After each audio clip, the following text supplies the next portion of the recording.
In this video, we're going to show you how we change the channels using our Xfinity XR15 voice remote.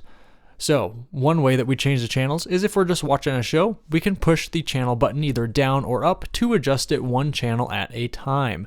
This way we can see exactly what's playing on each of those channels as we flip through them. If we're wanting to see a broader picture of what multiple channels are offering, we can push the guide button, and this is going to bring up the TV guide, which we can use the toggle to go down or up to navigate through the channel list.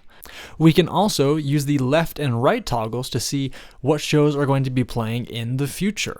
So we're navigating back to the current time, and then we can also push the page up and page down button to skip through lots of channels quickly to get to where we want to go.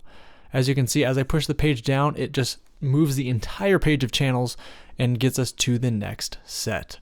Once we've found the channel that we're going to watch, we're going to push the center button to click on the channel and make it play on our television. As you see I'm doing here, I locate the center button, push it, and now that channel is playing. Another cool feature with this remote is the voice functionality. We can push and hold that microphone button, say the channel, and it will flip to it.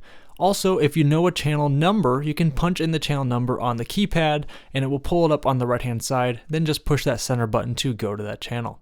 And there you have it. If you found this video helpful, it'd mean a lot if you could go ahead and hit that like and subscribe. Thanks for watching.